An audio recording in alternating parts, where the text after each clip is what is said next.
Hey ladies, good morning, or should I say almost good afternoon. So I am sitting here in the office and y'all know what I'm doing. I got Symphony in the background chewing on her hand and just doing her own thing and her little bouncer. And so I wanted to do this video in response to some of you ladies that have been sending me email, and you ladies been typing and sending them to me. So I wanted to respond back and to make it a little bit more personal about your current situations. Now, we know that especially when it comes to trying to conceive, not everybody has it easy like that. Some of y'all are what I call fertile myrtles, when you can get pregnant with no issues. Some of y'all ladies have perfect pregnancies when you get pregnant and you carry the full term and you have your baby, and that's what everybody, you're like the poster child of pregnancy. But when it comes to high risk and those of us who have to go through the extra, the IVF, the IUI, the Clomid, the different type of medications, and even getting a transvaginal cerclage and a transdermal cerclage, we got to go through the extra mile. And there's even those who've never even experienced being pregnant before, because you're dealing with infertility, whether it's because of what's going on with your body or your spouse's body, your husband's body. So I just wanted to give some insight on it and also some encouragement. So I received an email, and I'm not going to use any names, but I am going to read the email and so I can respond to it the best way that I know how. Y'all know I'm not a doctor, but I've been through a lot that I can basically let you know, look. Okay, so I received this email. Hi, Mona. My name is Blank, and I'm currently 25 years old. Currently stationed in the UK and have been for the last year. I watched your YouTube about breakthrough, and I'm in need of one right now. I stumbled across your YouTube channel about a year ago and found your videos to be very inspirational. Thank you. This is still true to this day. My husband and I have children. Oh, I'm sorry. Have been together for 6 years now, and we both want to be parents. The only problem is we found out he's not able to have children. Currently, the military does not pay for any fertility treatments. With us being in the UK, the cost of the fertility treatments are extremely high, and with my pay, treatments just aren't possible. If we were stationed in the States, we will be able to apply for grants or even be put on a payment plan, so the financial burden wouldn't be so great. I have also pictured myself as a mom, and these few years it has been really hard for us. I have slipped into a deep depression, and my husband feels that this is his fault. I find it so inspirational that in a time like this, you are able to keep such a positive attitude and are able to keep moving. I have questioned God so many times to the point that I have turned my back on my religion. For this reason, I feel I need a breakthrough. I've let our fertility issues negatively affect the person that I am. I'm ready for a change. I know that our situations are completely different, but as I said before, you are such an inspiration to me. I'm not sure exactly what it is I want you to do, but I just feel the need to reach out to you. I just recently started back praying and asking God for His grace and mercy, and that's excellent. There has been so many days where I have wanted so badly to give up, but your videos are a constant reminder that I need to continue to fight. And for that, I want to thank you. I ask you to continue to pray for the many people that are going through the tough times in their lives. Thank you. Sincerely, blank, blank. First of all, I want to say, Symphony, this is important. Come on now. First of all, I want to say thank you so much for just the encouragement and the kind words that you've said as far as my vlog, and I really appreciate that. Second of all, I want to say that I understand, because especially 25 years old is still young, but I think all women, but all of us have it built into us that at a certain time, our biological clocks do start ticking. Then they start tap dancing, then they start doing flips, and the crumping and all types of stuff, and then everybody's like, when are you going to have this and when are you going to have that? And it does get discouraging when you want something so bad and you see other people that are going forth and they're having that. So everything that you want, the desire of you having a baby is exactly who do you think gives you that intuition? Who do you think gives you that drive? Where do you think that comes from? That came from God. So you feeling those certain ways, that is expected to. It is expected to. And so I will say this, that our God loves us. And he wants us to live happily, abundantly. He wants to give us all of the things in life. That's why he created us. He loves us. Just like we love just like we love our loved ones, just like we love our children. We want the best for them. So God wants the best for you. He wants you to be fruitful. He wants you to multiply. He wants you to have children. And if there's a will, there is a way. And faith in action goes a long way. Now, I did ask you some questions in far as the fertility wise with your husband. However, a lot of it has to do that you're stationed in the UK and they don't cover fertility treatments, in which I really believe that they need to change that, especially if you're on active and you're serving in the military to protect people. That I believe that anyone that's putting their life on the line should be offered benefits just like the next person. So I really hope and pray that they do change that in the United Kingdom. Now, I don't know about that current situation, but I have looked up certain situations. I gotta send you a link, but I've looked up. I don't know if it was a documentary called The Baby Makers or something, but they were giving couples a one-time chance to do IVF. And there was offer, from my understanding, in the UK. But I think your treatment may be something a little bit different. However, there are certain ways, and I can give my current suggestion. Somebody gave me a suggestion of doing a GoFundMe account. And maybe if you do that, you guys will be able to get the funds and being able to actually get the fertility treatment so you can bring home a baby. Also, too, you just said that if you were stationed in the States, it's much more cheaper. So I would also pray that God, if this is, I know this is your will, Father, could you lead me somewhere to get this treatment so we can be able to carry full term? Also, it only takes one egg and one sperm. So even if you pray and say, God, you know, you're bigger than big. You are the first, the last, the beginning, and end. You can make it happen, God. You can bring one sperm from my husband and that one egg at that one time. When we got pregnant, we had sex one time. So that one egg, that one sperm created our symphony. So, and we went off of faith. And I'm going to be honest with you. I really, at one point in time, thought that I was not pregnant, that I broke down crying and everything. And we were pregnant. So I remember when I lost our babies and I was crying out to the Lord, and he told me I would have many children. And I remembered that promise. But you know, when we don't see it in front of us, we can get discouraged. We can feel like, is this really going to happen? And we don't want to speak it out, because life and death is in the power of the tongue.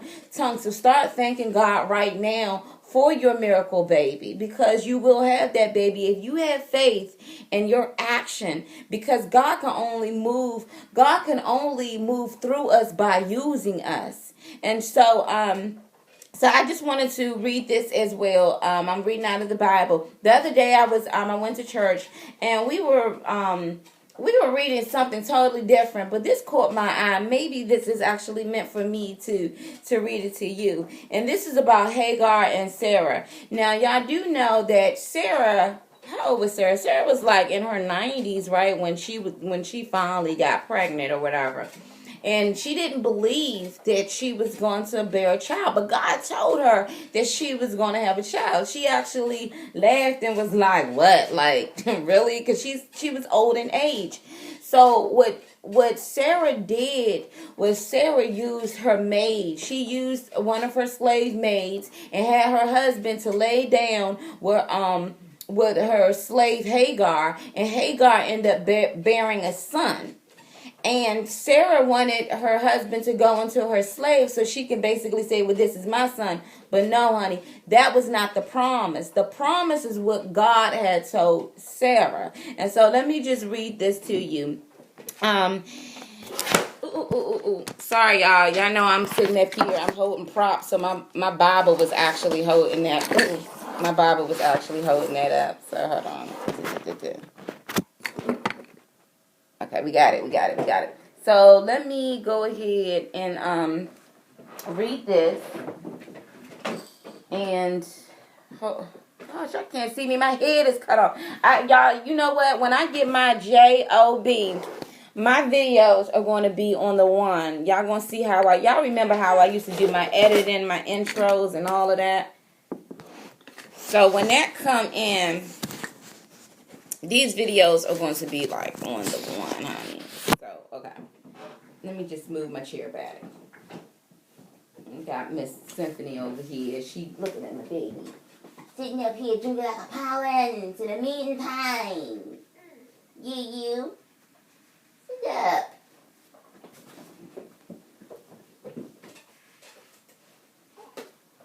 Yeah. Sit up. Okay, so I'm going to read this to you, and this is Galatians, what is this, chapter 4, verse 21.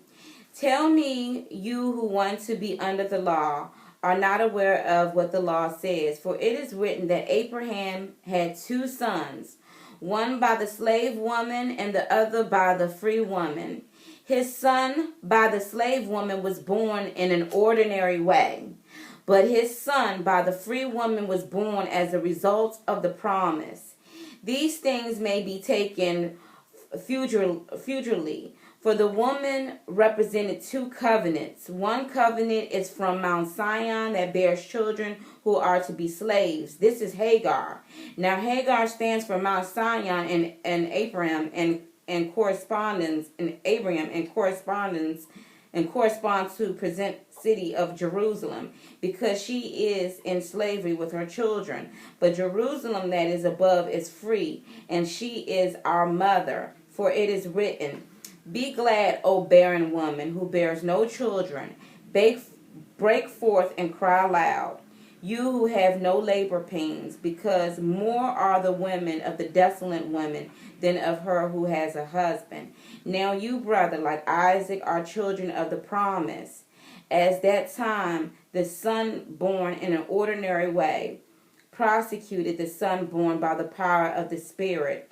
It is the same now. But what does the scripture say? Get rid of the slave woman and her son, for the slave woman son will never share an inheritance with the free woman's son. Therefore, brothers, we are no children of the slave woman, but of the free woman. Now, if y'all know the story, if you go back, and I would encourage you to actually read that, because that we're actually dealing with that in today's time because of Sarah being disobedient, and when God told her that you're going to have children. But she was just like, I don't see it manifesting in front of me. So she took it upon herself to use her slave and had her husband go into this slave. And the Hagar bare a son. And from that became a different nation. And even to this day, these 2 nations are going back and forth. One of a slave nation, one of a slave woman, and one of a free woman. That was the promise. So when I go back to this and reading that, I'm just letting you know this, that remember the promise that God is a God that is not going to lie. If he tells you it's going to happen, if he's even giving you an inkling and a desire of that, then I believe that it is going to happen. It may not happen the way that we wanted it. Some of y'all actually went through IVF or IUI and it didn't work. But then you end up just getting it in naturally and end up having a baby naturally. So if God says it's going to happen, it's going to go down. So there are many ways that you can go about how can I say, there are many ways that you can go about it, and you're going to see that God's hand is in it, because no good thing will he withhold, especially when it comes to children. So I will continue on praying. I will continue on praying and ask God for guidance, because I'm going to tell you something. I've seen testimonies where people were praying about having children, and this random person, God spoke to this random person to do something for these people. And I remember it was a testimony where this woman had got her tubes tied, and she wanted to have her husband's children, because she got married, but her tubes were tied and everything. And so she was praying and praying and praying, and randomly somebody said something. God put something on their heart to pay for her to get her tubes reversed, or them to get whatever fixed and corrected. And she did that. And this woman was able to have children. It was just by her prayers that, what are you doing? You're falling asleep on mommy. Hold on, I don't want her to fall asleep in this thing. Come on now. I'm sorry taking you out. Say, no, I didn't want to be taken out. I didn't want to be taken out. Yeah, so this person, God put on their heart to do something. So what I'm saying to you is that continue on praying and ask God, show me how. Lord, bless my womb, bless my husband, bless his groins, that we will be able to bring a baby. Because at one point in time, I did not think that I was going to, I'm not even going to say I didn't think, but I got discouraged, because I actually thought that, okay, Lord, you promised me something, but I don't see it. And I remember just then I started to sing this song. I don't know if y'all remember that song when you was in school. I am a promise, I am a possibility. Well, I had went in the basement, and I had put down this song a cappella. Let me see if I can allow y'all to listen to it. And the song is about a promise, and about a possibility and everything. And to me, I thought about the promise of a baby. And look, I put this song down last year. I did this song last year in remembrance of what God had promised me and what he told me was going to manifest. But I didn't see it, but I held on to his promise. So I'm going to tell you to hold on to your promise. Pray. Look, and because you're going to find certain things. Like I said, it only takes one sperm. I have seen people, men actually get a vasectomy, and is it called vasectomy? And next thing you know, the wife is pregnant, because guess what? It ended up reversing, or something happened, and they still got pregnant. If it's, look at you looking at the camera. If God said it, it's going to happen. It's going to happen, and no good thing will he withhold. And so my prayer to you is that I pray that you will be able to go to the States. I pray that wherever you are, they are going to offer treatments. And I would definitely keep looking, especially in the UK, because I've heard that they even offer free treatment. Because I've actually seen a documentary about it. Hopefully what I'll do is I'll try to send you those particular links. But let me see if I can plug this up real quick so you can hear it.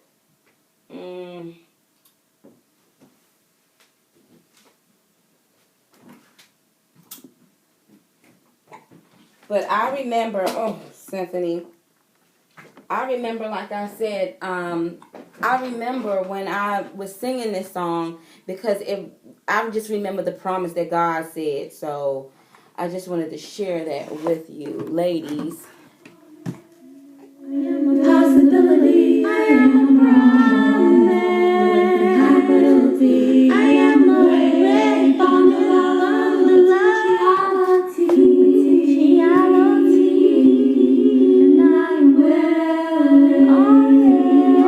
always my try to make the right choice. I am a promise to be anything you want me to be. Anything that you want me to be. Yeah, so I did that. I I did that song, you probably can't really hear it too good, but the reason why I played that is because I remember his promise, and what we just read in Galatians, God has a promise for you, and I do believe that you are going to have a baby. Don't give in, because the enemy wants you to. He wants you to feel like, oh, it's not going to happen. You're going to see everybody else go full term, but it's never going to happen for you. Pick up the baby clothes. Start looking for baby things. Start speaking things over your life in existence. Start praising God and thanking Him, because you are going to have a baby. And I'm just looking forward to your journey. I can't wait to hear the good news when you do have a baby and go full term. So just keep in mind, I'm going to try to send you those links too that I saw on BBC. The baby, I think it was called the Baby Makers. But like I said, they were often fertility treatments, but I know this is dealing with IVF. And like I said, it only takes one sperm, and it only takes one good egg, and it doesn't matter, because the doctors might have saw something at one time, and then when they go back, they're like, hey, this is it, and multiplied or whatever like that. So I am praying for you, and until then, ta-ta for now.